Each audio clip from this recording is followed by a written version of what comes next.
हम सब भगवान शिव के 5वें ज्योतिर्लिंग श्री केदारेश्वर ज्योतिर्लिंग की कथा का श्रवण करेंगे।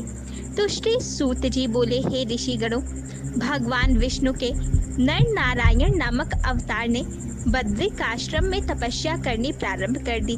तब अपने उन दोनों श्रेष्ठ भक्तों की इच्छा पूर्ण करने के लिए भगवान शिव पार्थिव लिंग में उनके पूजा को ग्रहण करने के लिए प्रतिदिन आते थे।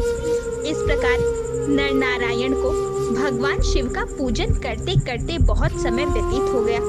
इससे उनकी भक्ति भावना दिन प्रतिदिन प्रबल होती गई और वे शिव जी को प्रसन्न करने हेतु उनका पूजन करते रहे। उनकी उत्तम तपस्या से प्रसन्न होकर भगवान शिव उनके समक्ष प्रकट हो गए और बोले कि हे नर नारायण, मैं तुम्हारी आराधना से बहुत प्रसन्न हूँ, तुम मुझसे वर मांगो। भगवान शिव के वचन सुनकर नर नारायण बहुत प्रसन्न हुए और भक्त वत्सल कल्याणकारी भगवान शिव को प्रणाम करते हुए बोले कि हे प्रभु, यदि आप हम पर प्रसन्न हैं तो हमारी प्रार्थना से आप साक्षात रूप में यहाँ सदा विराजमान रहे। तो उन दोनों के अनुरोध पर भगवान महादेव जी हिमालय के केदार नामक उस तीर्थ में ज्योतिर्लिंग रूप में स्थित हो गए और वह ज्योतिर्लिंग संसार में केदारेश्वर नाम से प्रसिद्ध हुआ। यह लिंग दुख और भय का नाश करने वाला है। इसके दर्शन से अभीष्ट फल की प्राप्ति होती है।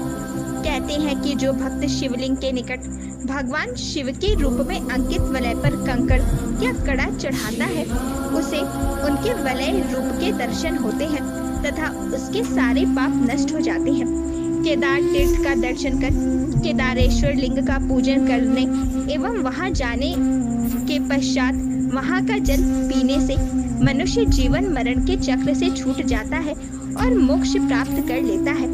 यदि कोई केदारेश्वर धाम के आसपास निर्वाण को प्राप्त होता है तो भगवान शिव उसे परम गति देते हैं। तो श्री सूत जी कहते हैं कि हे ऋषियों, इस प्रकार मैंने आपसे केदारेश्वर ज्योतिर्लिंग की 8वें भाव की कथा का वर्णन किया।